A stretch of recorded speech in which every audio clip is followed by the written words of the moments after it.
तो कल्याण सिंह राजनीति का एक अध्याय, एक युग अब समाप्त होने की कगार पर है। क्यों? क्योंकि कल्याण सिंह ने आखिरी सांस कल ली और 89 साल की उम्र में आखिरी सांस ली। पिछले 2 महीने से लगातार वो जिंदगी से जद्दोजहद कर रहे थे, लेकिन अब दुर्भाग्यवश अंततः वही हुआ जो नहीं होना चाहिए था। कल्याण सिंह अब हमारे बीच नहीं रहे और हमारे बीच जो बचा है अब वो सिर्फ और सिर्फ उनका पार्थिव शरीर है।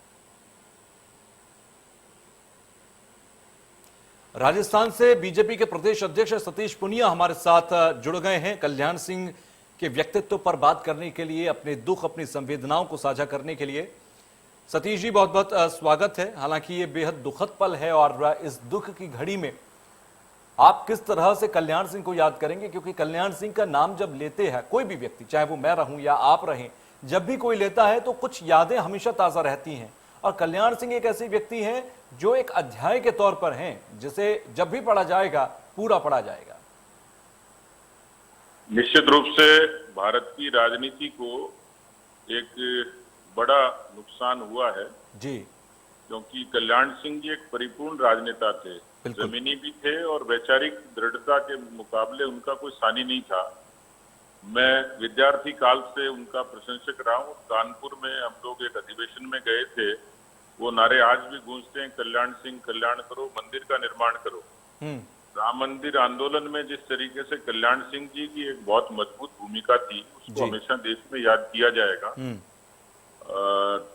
उत्तर प्रदेश में उनका शासन एक बहुत ही समग्र विकास और संतुलित शासन था, लेकिन राजस्थान में राज्यपाल के रूप में उनकी भूमिका हमेशा याद की जाएगी कि उन्होंने किस तरीके से एक महामहिम जैसे अलंकृत शब्द को हटा के माननीय के लिए उन्होंने एक परंपरा शुरू की। यहाँ पर जो दीक्षांत समारोह होता था उसमें डिग्रियां वर्षों बरस तक लंबित होती थी। राजस्थान के तमाम विश्वविद्यालयों में डिग्रियों का वितरण उन्होंने समयबद्ध तरीके से कराया और राजस्थान में जो अंग्रेज काल से चली आ रही कन्वोकेशन की परंपरा थी उसमें उन्होंने भारतीय वेशभूषा को प्रोत्साहित किया। तो कुल मिलाकर उन्होंने यहाँ पर जिस तरीके से विश्वविद्यालयों के उच्च शिक्षा के उन्नयन के लिए जो नवाचार किए, वो उस लिहाज से राजस्थान में उनका एक सक्रिय राज्यपाल की भूमिका हमेशा याद की जाएगी। जी, अच्छा सतीश जी, जब मैं आपसे कहता हूं कि कल्याण सिंह हमारे बीच नहीं रहे, वो कौन सी याद है? क्योंकि आप कई बार मिले भी होंगे, कई बार आपने उन्हें नजदीक से जाना भी होगा, वो कौन सी याद है जो शायद सबसे पहले आएगी और कभी नहीं मिटेगी? देखिए, एक तो उनका जो सत्कार का जो एक राजभवन में, क्योंकि जब भी किसी डेलीगेशन में या किसी काम से भी जाते थे तो उनका अतिथियों के सत्कार का बड़ा आग्रह रहता था, तो चला के भी पूछते थे। तो मैंने ऐसा कम देखा कि इस तरीके से कोई इतना बड़ा राजनेता अपने यहाँ पे आने वाले अतिथियों के सत्कार के लिए इस तरीके से और उनको अभिनंदन करेगा। दूसरा, उनकी बाद में तो खैर अवस्था के कारण, लेकिन अन्यथा उनकी याददाश्त बहुत अच्छी थी और वो अक्सर वर्षों बाद मिलने के बाद भी नाम से पुकारते थे। तो कई चीजें थी, लेकिन एक तो उनका नॉलेज जो था, ज्ञान जो था, पुरानी बातें उनको हमेशा बताते रहते थे, कई प्रसंगों का वो जिक्र अक्सर करते थे। तो जहां भी जिस भी भूमिका में थे तो एक विलक्षण किस्म के इंसान थे वो। बिल्कुल। अच्छा, हर कोई श्रेय देता है कि आज उत्तर प्रदेश के अयोध्या में राम मंदिर बनेगा तो उसमें कल्याण सिंह का एक अपना एक अलग उनका योगदान है और उस योगदान के लिए शायद वो जीते रहे, राजनीति करते रहे। उनका एक वक्तव्य मुझे याद आता है जिसमें उन्होंने कहा था कि बाबरी विध्वंस का उन्हें जरा सा भी दुख नहीं था। वो ये कहते थे कि बाबरी विध्वंस हुआ क्योंकि राम मंदिर बनना है, एक ऐसी जगह थी जिस पर कब्जा कर लिया गया था। तो क्या आप ये मानते हैं कि उनकी राजनीति तमाम दूसरे पहलुओं से हटकर एक उद्देश्य के लिए थी, उद्देश्यात्मक उन्होंने हमेशा राजनीति की?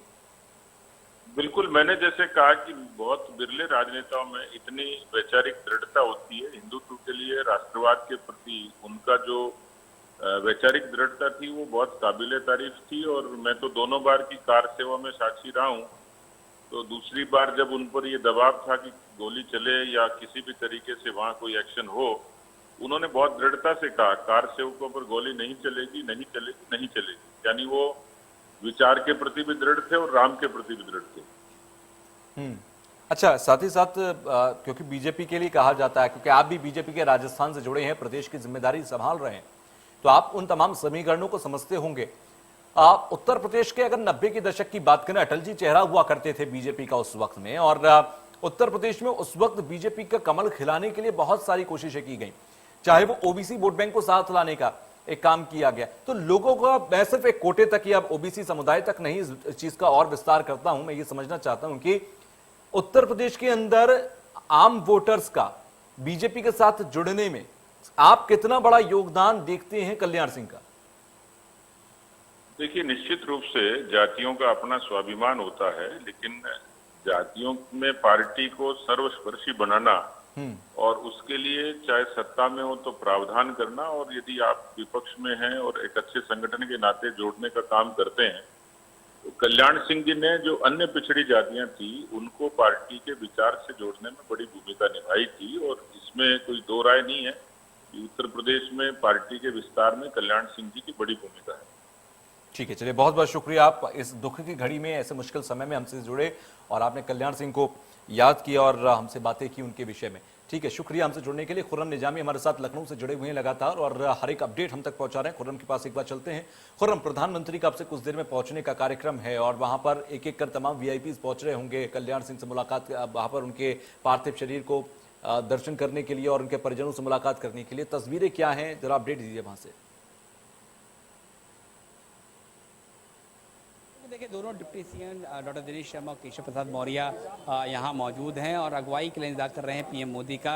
और हम बात करें तो सतीश महाना बताया जा रहा है वो भी यहाँ पर है, डॉक्टर महेंद्र सिंह भी यहाँ आ चुके हैं, मायावती यहाँ कर गई थी, इधर दीक्षित जो स्पीकर है विधानसभा के वो यहाँ से स्वाति सिंह आकर जा चुकी हैं। तो इधर गैलेक्सी जितने भी बीजेपी के मंत्रिमंडल के सहयोगी हैं वो सब यहाँ पर तकरीबन मौजूद हैं और इंतज़ार कर रहे हैं पीएम मोदी का। जब वो आएंगे तो उसके बाद ही वो अपनी श्रद्धांजलि अर्पित करेंगे कल्याण सिंह जी को, जो अब हमारे बीच में नहीं है। तो जाहिर सी बात है कि इंतजार तो पीएम मोदी का, और थोड़ी देर में बताया जा रहा है कि पीएम मोदी पहुंचने वाले हैं, क्योंकि जो सिक्योरिटी होती है पीएम की वो हाई अलर्ट पर है और पूरे इंतजाम बता रहे हैं कि पीएम मोदी थोड़ी देर में यहाँ पहुँचने वाले हैं।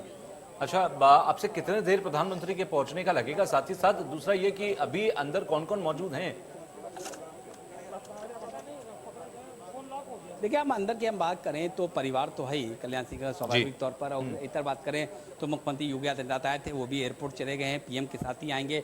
उसके बाद करिए तो दोनों डिप्टी सीएम यहाँ मौजूद हैं, डॉक्टर महेंद्र सिंह यहाँ मौजूद हैं, राजा भैया आए हैं वो यहाँ पर मौजूद हैं, मायावती आई थी श्रद्धांजलि और पुष्प अर्पित किए, उसके बाद वापस चली गई हैं। डॉक्टर महेंद्र सिंह यहाँ पर हैं जो जल शक्ति मंत्री हैं। इस तरीके से कैबिनेट के खास जितने भी चेहरे हैं वो सब यहाँ पर मौजूद हैं। अब इंतजार सिर्फ प्राइम मिनिस्टर नरेंद्र मोदी के आगमन का है। अच्छा, आपकी तमाम लोगों से बातचीत हुई होगी जो वहां पर हैं, क्योंकि आप सुबह से वहां पर मौजूद हैं। किस तरह लोग याद कर रहे हैं कल्याण सिंह को?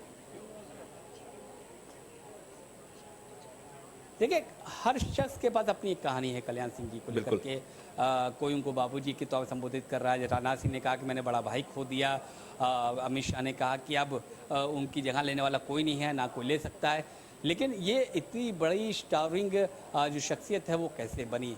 ये एक दिन में नहीं बनी। कल्याण सिंह बहुत छोटी गांव से हो, अतरौली से होकर आए थे, राजनीति शुरू की थी। ओबीसी वोट बैंक, एमबीसी जो वोट बैंक है, मोस्ट बैकवर्ड कम्युनिटी कार्ड जो खेला गया था, सबसे पहले राजनाथ सिंह ने ही खेला था और कहा ही जाता था इसके पीछे कल्याण सिंह है। उनका दिमाग है कि एमबीसी कार्ड आप बनाइए, उसको चलिए तो चुनाव में जीतने में बहुत आसानी होगी। तो जो नफ्स था कल्याण सिंह को समझने की, वो समझ उनके अभूतपूर्व थी। वो कई चीज़ों में अलग थलग थे, यानी कि जो जैसा होता था उस साथ वो वैसे घुल मिल जाते थे। छोटा होता था तो उसके लिए किसी परिवार के सदस्य एक बुजुर्ग के तौर पे हो जाते थे, उनके साथ के होते थे, लेकिन उम्र में छोटे, एक्सपीरियंस में छोटे, तो उनके लिए बड़े भाई बन जाते थे। और अगर पार्टी इन होल की बात करिए तो मार्गदर्शक बन जाया करते थे। तो एक शख्स हर जगह एक अलग रोल में नजर आता था। ये कल्याण सिंह का औरा था और ये कल्याण सिंह की खूबसूरती थी कि वो हालात के हिसाब से अपने को ढालते थे और कौन सा रोल उस वक्त सबसे ज़्यादा ज़रूरी है उनका, वो उस पर चलते थे। एक्सेसिबल आदमी थे, सबसे बड़ी बात तो ये थी एक्सेसिबल थे, चाहे वो सीएम रहे हो चाहे वो गवर्नर रहे। बिल्कुल, देखिए, आपने भी पत्रकारिता एक लंबे समय से की है और ऐसे में आपकी भी कई यादें होंगी, आप भी कई बार मिले होंगे और आपने भी कई यादों को अपने अंदर संजोया होगा कल्याण सिंह के विषय में। मैं आपसे वो भी जानूंगा और आऊंगा मैं आपके पास। हमारे साथ अलीगढ़ से मोहित जुड़ गए हमारे संवाददाता, क्योंकि अलीगढ़ को बिलोंग करते थे कल्याण सिंह और अलीगढ़ उनका देखा जाए जन्म स्थान भी है। तो ऐसे में अलीगढ़ में क्या स्थिति है, हम आपको सीधे मोहित की जुबानी सुनाएंगे। मोहित, अभी क्या स्थिति है अलीगढ़ में, उनके घर पर क्या स्थिति है और किस तरह से लोग दुख प्रकट कर रहे हैं इस वक्त? देखिए, बिल्कुल मैं आपको बता दूं कि यहाँ पे तमाम पुलिस फोर्स यहाँ पर मौजूद है लगा, क्योंकि कल बाबूजी का पार्थिव शरीर यहाँ पर लेकर आया जाएगा, तो पुलिस व्यवस्था लगातार देखने में लगी हुई है, क्योंकि ये जिस वक्त हम जो मौजूद हैं ये बाबूजी का पैतृक आवास है, यानी कि बाबूजी की धर्म पत्नी वो लगातार जो ये कमरा है इस कमरे में रहा करती थी, हालांकि वहाँ केयर टेकर थे, लेकिन पुलिस फोर्स लगातार, क्योंकि नक्शा नजरी बनाने में हुई है, राष्ट्रीय मामला है, एक बड़ी क्षति हुई है, तो लगातार पुलिस फोर्स जो है यहाँ पर नक्शा नजरी बनाने में लगी हुई है। देखिए, पुलिस के साथी भी हमारे साथ कुछ मौजूद है, एक बार बात कर लेंगे। सर, आप लोग यहाँ आए हैं सर, क्या देखा वाली हो रही है और किस तरह की सर व्यवस्था है? व्यवस्था की जा रही है और ड्यूटी लगाई जा रही है। सर, कल बाबूजी का पार्थिव शरीर यहाँ लाया जाएगा, क्या लग रहा है, गांव में अंदर लाया जाएगा या बाहर जो लॉज है वहां व्यवस्था की गई है? और आप लोग यहाँ पर तमाम पुलिस फोर्स आए हैं, आप साथी आए हैं, क्या यहाँ पर देखाबाई करिए, क्योंकि आपके हाथ में बराबर में मकान किसका है, कि मतलब सुरक्षा की दृष्टि से क्या क्या इंतजाम किए जाए? सुरक्षा के दृष्टि से तैयारी की जा रही है। पूर्ण पैतृक आवास पे और सामुदायिक विकास केंद्र है वहाँ पर। देखिए, बिल्कुल ये तमाम ये हमारे वो पुलिस के साथ हैं, लगातार सुरक्षा व्यवस्था में लगे हुए हैं, और भी यहाँ पर कुछ लोग और भी हमारे साथ कुछ लोग मौजूद हैं, क्योंकि बाबूजी के पैतृक गांव के आवास पर हैं, बिल्कुल बाहर हैं, बाबूजी की जुड़ी हुई यादें इन लोगों के साथ है। आपसे बात करेंगे। दादा, आपका नाम क्या है? मेरा नाम और विजयपाल सिंह जी, क्या कहेंगे, आज जो बाबूजी थे आज हमारे बीच में नहीं रहे, और लेकिन बाबूजी की ये जन्मस्थली है ना, आपके कुछ बुजुर्ग होंगे बाबूजी को बहुत अच्छी तरह से जानते होंगे, और बतौर सीएम अगर बाबूजी यहाँ पर आते थे तो किस तरीके का उनका नेचर रहता था, आज जब हमारे बीच में नहीं है तो गांव में किस तरीके का माहौल है? जब बाबूजी सीएम थे, उससे पहले विधायक थे, जब से उनकी इतनी बढ़िया छवि रही कि शायद किसी नेता की नहीं है इस टाइम तक। और जब बाबूजी गांव में आते थे तो जनता गांव की उनके पीछे लग जाती थी और बड़े खुश होते थे, और बाबूजी बड़े खुश होते थे सबको देख के, बड़े बुजुर्गों को, बच्चों को, और इतनी पहचान थी जिसका जवाब नहीं। एक बार देख लें तो 1 साल के बाद भी आते हैं तो पहचान रहती थी।